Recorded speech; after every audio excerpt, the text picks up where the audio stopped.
Hyperthyroid அப்படின்னா என்ன sir அப்படின்னு சொல்லிட்டு என்னோட தைராய்டு வீடியோக்கு பயங்கரமான ஒரு ரெஸ்பான்ஸு. பல பேர் வந்துட்டு கேள்விகளை போட்டு பின்னிருந்தீங்க. அதனால் ஹைப்பர்தைராய்டு பற்றி கண்டிப்பாக பேசணும் அப்படின்னு அடுத்த வீடியோவிலே பல பேர் கோரிக்கை. அதனால் இந்த வீடியோவை பற்றி பேசிடுவோம். ஹைப்பர்தைராய்டு அப்படின்னா என்ன அப்படின்ற ஒரு கான்செப்டை நம்ம பேச போகிறோம். ஹைப்பர்தைராய்டுனா என்ன, என்னென்ன காரணங்கள், எப்படி அதை கண்டுபிடிக்கிறது, என்ன மாதிரி அறிகுறிகள் வெளியே தெரியும், என்ன மாதிரியான எச்சரிக்கை நடவடிக்கை எடுக்கணும், என்ன மாதிரி ட்ரீட்மெண்ட் ஆப்ஷன்ஸ் இருக்குது அப்படின்றத வீடியோவை விலாவாரியாக பார்ப்போம். ஹைப்பர்தைராய்டுன்னு கேட்டுக்கிட்டு இருந்தீங்களே, உங்களுக்கான வீடியோ இது. வாங்க வீடியோவில் செல்லலாம்.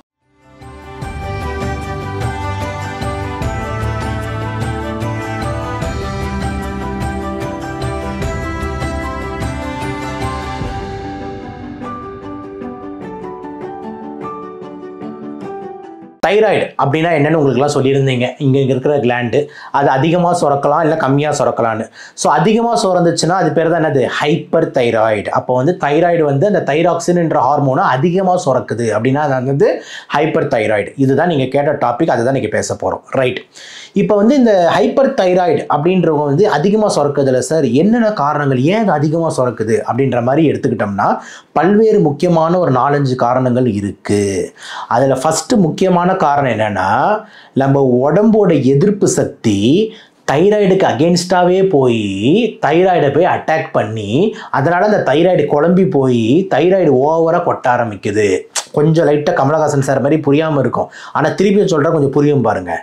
அதாவது நம்மளோட எதிர்ப்பு சக்தி இருக்குல்ல, அது தைராய்டுக்கு அகெயின்ஸ்டாகவே ஆக்ட் பண்ணி தைராய்டு கன்ஃபியூஸ் பண்ணி விட்டு தைராய்டு அதிகமாக செக்ரேட் ஆகுது. இது பேர் தான் ஆட்டோ இம்யூன் தைராய்டு ப்ராப்ளம். இந்த டிசீஸ் பேர் தான் என்னது, கிரேவ்ஸ் டிசீஸ். என்னது, கிரேவ்ஸ் டிசீஸ்ன்னு சொல்லுவாங்க. ஸோ இந்த ஆட்டோ இம்யூன் தைராய்டுன்னு சொல்லக்கூடிய இந்த கிரேவ்ஸ் டிசீஸ் தான் இந்த ஹைப்பர் தைராய்டுக்கு மிக முக்கியமான காரணமாக இருக்குது. நம்பர் 1. நம்பர் 2 என்ன அப்படின்னு பார்த்தீங்கன்னா, இந்த தைராய்டில் வரக்கூடிய சின்ன சின்ன கட்டிகள், அது பேர் தான் என்னது, காய்டர் நாடியூல்ஸ். ஓகேவா, நாடியுலார் காய்டர்னு சொல்லுவாங்க. தைராய்டில் ஒரு சின்னதாக ஒரு பல்ஜ் மாதிரி, ஒரு சின்னதாக ஒரு கட்டி மாதிரி ஒன்று வீங்கிக்கும். அந்த கட்டி மாதிரி வீங்கிக்கிற அந்த இடம் இருக்குல்ல, அந்த இடம் தைராய்டை ஓவராக செக்ரேட் பண்ணிக்கிட்டு இருக்கு. ஸோ இந்த nodular goitre, toxic nodular goitre, multi nodular goitre, என்ன வேணால் பேரை சொல்லலாம். ஸோ ஒரு நாடியூல் பார்த்தீங்கன்னா பயங்கரமாக செக்ரேட் பண்ணுறதுக்கு வாய்ப்பு இருக்குது. இது நம்பர் 2. நம்பர் 3, தைராய்டில் இன்ஃபெக்ஷன் ஆச்சுனாலும் திடீர்னு தைராய்டு குழம்பி போய் ஓவராக செக்ரேட் பண்ண ஆரம்பிக்கும். இது பேர் தான் என்னது, தைராய்டைட்டிஸ் அப்படின்னு சொல்லுவாங்க. அதை தனியாக இன்னொரு டாப்பிக்கை ஃபுல்லாக தைராய்டைட்டிஸ் நிறைய டைப் இருக்குது, நம்ம தனியாக பேசலாம். ஆனால் இப்போ ஹைப்பர் தைராய்டுக்காக போது இந்த தைராய்டு இன்ஃபெக்ஷனும் ஒரு முக்கியமான காரணமாக இருக்குன்றது நம்பர் 3 நம்ம வைக்கலாம். 4வது முக்கியமான விஷயம் என்ன அப்படின்னு பார்த்தீங்கன்னா, நிறைய பேர் பிளாக் மார்க்கெட்டில், இது ரொம்ப முக்கியம், பிளாக் மார்க்கெட்டில் வெயிட்டை குறைக்கிறதுக்காக பல மாத்திரைகளை வாங்கி சாப்பிட்டுக்கிட்டு இருக்காங்க.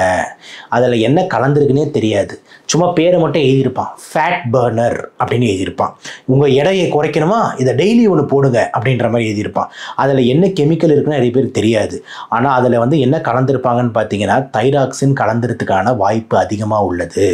அப்போது நம்மளுக்கே தெரியாமல் நம்ம தைராய்டு மாத்திரையை எடுத்துக்கிட்டு இருப்போம். வெயிட் நல்லா குறையுது, நல்லா வேர்த்து போகுது, நல்லா வெயிட் குறையுது. ஆனால் நீ எடுத்துக்கிட்டு இருக்கிற மாத்திரை தைராய்டு மாத்திரைப்பா. ஓகேவா, அப்போது எக்ஸசிவ் இன்டேக் ஆஃப் தைராக்சின். அப்போ தைராய்டை மாத்திரையை நீயே அதிகமாக போட்டுக்கிட்டீங்கன்னா அப்போ உனக்கு என்ன ஆகும், ஹைப்பர் தைராய்டுன்னு சொல்லக்கூடிய இந்த தைராய்டு அதிகமான்மை ஆக தானே செய்யும். ஸோ முக்கியமான இந்த 4 காரணங்கள் தான் இந்த ஹைப்பர் தைராய்டுக்கு முக்கியமான காரணமாக இருக்குது. என்னென்னது, ஆட்டோ இம்யூன் தைராய்டுன்னு சொல்லக்கூடிய கிரேவ்ஸ் டிசீஸு, அதே மாதிரி இன்ஃபெக்ஷன் ஆஃப் த தைராய்டுன்னு சொல்லக்கூடிய தைராய்டைட்டிஸு, ஒரு டாக்ஸிக் நாடுலார்னு சொல்லக்கூடிய கட்டி, அப்புறம் 4வது முக்கியமாக பல பேர் வெயிட் லாஸ்க்கு யூஸ் பண்ணுற அந்த தைராக்சின். ஓகே, இந்த 4 தான் பார்த்தீங்கன்னா முக்கியமான காரணங்களாக அமையுது. அடுத்து என்னென்ன அறிகுறிகள் சார் இருக்கும் இந்த ஹைப்பர் தைராய்டு பேஷண்ட்ஸ்க்கு, என்னென்ன சிம்டம்ஸ் அறிகுறிகள் இருக்கும் அப்படின்ற மாதிரி கேட்டிங்கன்னா, ஃபஸ்ட்டு ரொம்ப முக்கியமான அறிகுறி என்ன அப்படின்னு எடுத்துக்கிட்டிங்கன்னா வெயிட் குறையிறது தான். ஓகேங்களா, தைராய்டு ஓவர் என்ன பண்ணுது, தைராய்டு வேலை நல்லா போன வீடியோ சொல்லியிருந்தேன், பேசல் மெட்டபாலிக் ரேட்டை ஏற்றுது, அதனால் வெயிட் குறையுதுன்னு சொல்லியிருந்தால. அப்போ தைராய்டு ஓவராக இன்டேக் பண்ணும்போது என்ன ஆகுது, ஹைப்பர் தைராய்டு அதிகமாக இருக்கும்போது என்ன ஆகுது, ஒரு ஆள் இழைச்சி போகிறான், அப்போ வெயிட் குறையுது. கண்கள், காதுகள், நம்மளோட கண்ணங்கள் எல்லாம் ஆன் ஆகிடுது. அப்போ இப்போ கண்ணாடி ஒரு செகண்ட் கழிட்டுறேன், ஏன்னா உங்களுக்கு கண்ணை காமிக்கணும்ல. அப்போ இதெல்லாம் ஆன் ஆகும்போது என்ன ஆகுதுன்னா அவனோட கண்ணு இப்படி பெருசாகிடுது.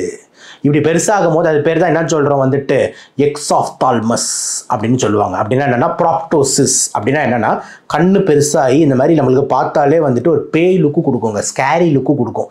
அதுதான் வந்து இந்த ஹைப்பர் தைராய்டோட இன்னொரு இப்போ பார்த்தோன்னே எப்பா என்னம்மா இப்படி பார்க்குற, என்னம்மா இப்படி முறைக்கிற அப்படின்ற மாதிரி ஒரு எஃபெக்ட் இருக்கும். அதெல்லாம் ஹைப்பர் தைராய்டோட எஃபெக்ட். ஸோ வெயிட் குறையுது, நம்மளோட உடம்புலாம் பார்த்தீங்கன்னா ஃபேட்டெல்லாம் போகுது, கண் இப்படி பார்க்குறாங்க.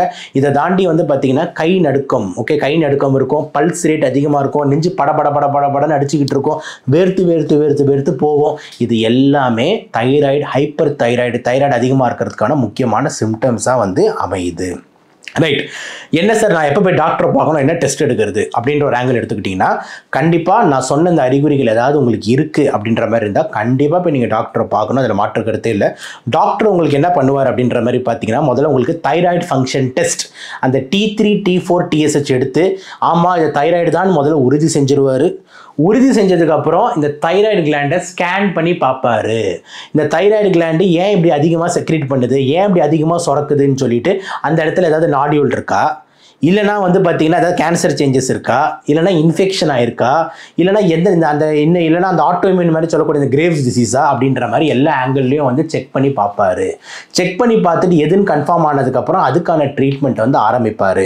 அப்போ வந்து பார்த்தீங்கன்னா என்னென்ன டெஸ்ட் எடுப்பாங்கன்னா, தைராய்டு ஃபங்க்ஷன் டெஸ்ட் எடுப்பாங்க, இந்த தைராய்டு கிளாண்டோட அல்ட்ராசவுண்ட் எடுப்பாங்க, தேவைப்பட்டுச்சுன்னா வந்துட்டு இந்த ஹாட் ஸ்பாட்ஸ் கோல்ட் ஸ்பாட்ஸ்னு சொல்லக்கூடிய ரேடியோ ஐசோடோப் ஸ்டடியும் எடுப்பாங்க. இதெல்லாம் வந்து முக்கியமான டெஸ்ட்டாக வந்துட்டு அமையுது. நெக்ஸ்ட் ட்ரீட்மெண்ட் அப்படின்ற மாதிரி வந்ததுன்னா என்ன காரணமோ அதுக்கு ட்ரீட்மெண்ட். அப்போ மெயின் முக்கியமான விஷயம் என்ன, தைராய்டு இப்போ உடம்புல அதிகமாக இருக்குது. அப்போ அதிகமாக இருக்கும்போது அந்த தைராய்டு லெவலை குறைக்கிறதுக்கு there is something called as anti thyroid drugs. அப்போ ஆன்டி தைராய்டு ட்ரக்ஸ் நிறைய ட்ரக்ஸ் இருக்குது. இந்த மாதிரி ட்ரக்ஸை பேஷண்ட்டுக்கு கொடுத்து முதல்ல தைராய்டு லெவல்ஸை நார்மல் ஆக்குவாங்க. அதே மாதிரி என்ன காரணம்னு பார்த்து அதை வந்து நிறுத்துவாங்க. இப்போ ஒருத்தர் தேவையில்லாமல் வெயிட் லாஸ்க்கு மருந்து சாப்பிட்டுக்கிட்டு இருக்கேன் சார், பார்த்தீங்களா ஃபேட் பர்னர் ஆனால் டே முதல்ல அதை நிறுத்துறா அப்படின்னு சொல்லிட்டு தைராக்சின் மாத்திரை முதல்ல நிறுத்தி வைப்பாங்க. அதுக்கப்புறம் வந்துட்டு என்ன காரணம்னு தேடுறாங்க. ஆட்டோஇம்யூனாக இருந்தது அப்படின்னா ஸ்டீராய்ட்ஸ் மாதிரி மருந்துகள் வந்து தேவைப்படுது. அதே மாதிரி இந்த மாதிரி ஹாட் ஸ்பாட்ஸ் நாடுலார் மாதிரி இருந்ததுன்னா அப்போ அந்த இடத்த வந்து சுருக்கிறதுக்கு பார்த்தீங்கன்னா வந்து உங்களுக்கு ரேடியோ அப்லேட்டிவ் தெரப்பி, அதே மாதிரி வந்து ஐசோட்ரோபிக் ரேடியேஷன்ஸ், இந்த மாதிரி வந்துட்டு ரேடியோ ஆக்டிவ் அயோடின் வச்சோம் அந்த ஹாட் ஸ்பாட்ஸ்ன்னு சொல்லக்கூடிய அந்த செக்ரீட் பண்ணுற அந்த இது சொன்னால நாடுலார் காய்டர் அதெல்லாம் வந்து இது பண்ணுறதுக்கு ட்ரை பண்ணுவாங்க. எதுவுமே பண்ண முடியலன்னா தைராய்டு கிளாண்டை எடுக்கிறதுக்கும் வந்து வாய்ப்புகள் உள்ளது. ஸோ இதெல்லாம் வந்து பார்த்தீங்கன்னா எண்டோக்ரைனாலஜிஸ்ட் மற்றும் சர்ஜன்ஸ் இவங்க எல்லாரும் சேர்ந்து டிசைட் பண்ணுறது தான் வந்து பார்த்தீங்கன்னா இந்த தைராய்டோட மேனேஜ்மெண்ட் பொறுத்த வரைக்கும். ஸோ அதுக்கு உங்களை பற்றி நீங்கள் வந்து கவலைப்பட வேண்டிய அவசியம் கிடையாது. நீங்கள் என்ன கவலைப்படணும் அப்படின்ற மாதிரி இருந்ததுன்னா, எனக்கு வெயிட் குறைஞ்சிட்டே போகுது, நெஞ்சு படபடன்னு இருக்குது, நல்லா வேர்க்குது, கையெல்லாம் நல்லா நடுங்குது, கண்ணுலாம் நல்லா ஆன் ஆகுது அப்படின்னா தைராய்டுன்னு முதல்ல யோசிக்க கற்றுக்கோங்க. பார்த்த உடனே என்னடா இப்படிலாம் இருக்குது, கொஞ்சம் தைராய்டு செக் பண்ணுறா அப்படின்ற மாதிரி பார்த்துருங்க.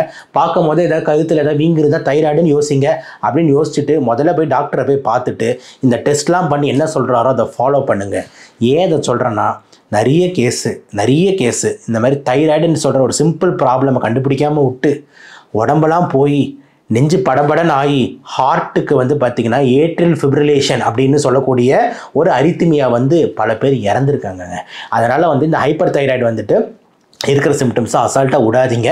தயவு செஞ்சு இந்த வீடியோவை வந்துட்டு உங்களுக்கு தெரிஞ்ச நிறைய லேடிஸ்க்கு இந்த ப்ராப்ளம்ஸ் இருக்குது, கொஞ்சம் ஷேர் பண்ணுங்கள். மகளிருக்கெல்லாம் வந்து நான் சொல்கிற இன்ஃபர்மேஷன் கண்டிப்பாக வந்துட்டு நீங்களே புக்கில் போய் தேடினா இவ்வளோ இன்ஃபர்மேஷன் வந்து நீங்கள் கண்டிப்பாக சொல்கிற 1 வருஷம் இல்லை 10 வருஷம் ஆனாலும் உங்களால் படிக்க முடியாது. அதே மாதிரி படித்தாலும் உங்களுக்கு புரியாது. இது எல்லாமே மக்களுக்கு இவ்வளோ ஸ்ட்ராங்கான டிஃபிகல்ட்டான நான் படித்த மெடிக்கல் கான்செப்ட்ஸ்லாம் உங்ககிட்ட கொண்டு வரேன் அப்படின்னும் போது தயவு செஞ்சு இதுக்கான ஒரு வேல்யூ வந்து கொடுங்க, எல்லாருக்கிட்டையும் கொண்டு போய் சேருங்க. ஓகேங்களா? அதே மாதிரி எல்லாருக்கிட்டையும் இந்த நாலேஜ்லாம் கொடுங்க. ஏன்னா உங்களுக்கு உங்கள் நோயை பற்றி நல்லா தெரிஞ்சாதான் நீங்கள் வந்து அதில் ஈடுபாடாக இருப்பீங்க, கரெக்டாக வைத்தியம் எடுப்பீங்க. நீங்கள் ஹெல்த்து நல்லா இருக்கணுன்றதுக்கு தான் நான் எங்கள் தொண்டை தண்ணியை வந்து கத்திக்கிட்டு இருக்கேன். தயவு செஞ்சு இதெல்லாம் புரிஞ்சுக்கோங்க.